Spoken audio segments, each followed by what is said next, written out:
ভাৰতবৰ্ষৰ বৰ্তমান ভোট চুৰি হৈ থকা নাই, ভোটৰ লগত ডকাইতি হৈ আছে, ভোট ডকাইতি চলি আছে। খোলা খুলিকে দিন দুপৰতে বলপূৰ্বকভাৱে বিজেপি চৰকাৰে যি ধৰণে চৰকাৰী যন্ত্ৰ ব্যৱহাৰ কৰি তেওঁলোকৰ নেতা পালিনেতা ব্যৱহাৰ কৰি গোটেই ভাৰতবৰ্ষত যেনেধৰণে সংবিধানে নাগৰিকসকলক দিয়া যি গণতান্ত্ৰিক ভোটৰ অধিকাৰ, সেই ভোটৰ অধিকাৰৰ লগত দিন দুপৰতে ডকাইতি কৰি আছে। আমাৰ অসমৰ যিবোৰ এতিয়া কাৰুকাৰ্য চলি আছে এইবোৰ তাৰ ব্যতিক্ৰম নহয়।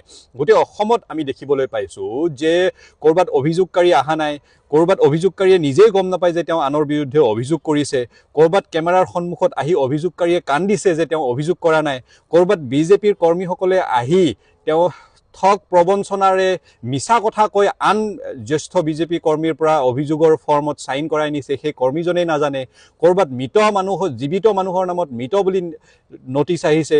এনেধৰণে অসমৰ ঠায়ে ঠায়ে বিভিন্ন ঠাইত যিসকল মানুহে বিজেপিক ভোটদান নকৰে বা যিসকলে বিজেপিক ভোটদান কৰাৰ কোনো সম্ভাৱনা নাই, বিশেষকৈ মুছলমান মানুহখিনি আৰু হিন্দু যিখিনি মানুহে বিজেপিক ভোট নিদিয়ে বা যিবোৰ অঞ্চলত ভোট নাপায়, এইবোৰ আচলতে অঞ্চল বাছি বাছি এনেধৰণৰ কাম কৰা হৈছে। গোটেই অসমত আমি নিউজবোৰত দেখিবলৈ পাইছোঁ কেনেধৰণে ভাৰতীয় নাগৰিকসকলক অত্যাচাৰ কৰা হৈছে। আগদিনাখন নটিচ দিয়া হৈছে, পৰৱৰ্তী দিনাখনে তেওঁক হাজিৰ হ'বলৈ কোৱা হৈছে, জীৱিত মানুহক মৃত বনাই পেলোৱা হৈছে, অভিযোগকাৰী নাহে, অভিযোগকাৰীয়ে নিজে গম নাপায় তেওঁ কাৰ বিৰুদ্ধে অভিযোগ কৰিছে। গতিকে এইটো কেতিয়াও ভোট চুৰিত সীমাবদ্ধ হৈ থকা নাই। গোটেই অসমত এতিয়া ভোটৰ লগত, ভোটৰ অধিকাৰৰ লগত ডকাইতি হৈ আছে, ভোট ডকাইতিলৈ পৰিণত হৈছে। আৰু এটা কথা, আমাৰ অসম জাতীয় পৰিষদৰ যি জাতীয় সংখ্যালঘু শক্তিৰ সভাপতি, তেওঁ শিৱসাগৰৰ খিলঞ্জীয়া অসমীয়া মুছলমান হবিবুৰ ৰহমান, তেওঁৰ ভোটটো আনকি নাইকিয়া কৰি দিয়া হৈছে, তেওঁৰ ভোটটো কাটি দিয়া হৈছে। গতিকে ইয়াতকৈ বিড়ম্বনাপূৰ্ণ আৰু কি হ'ব পাৰে?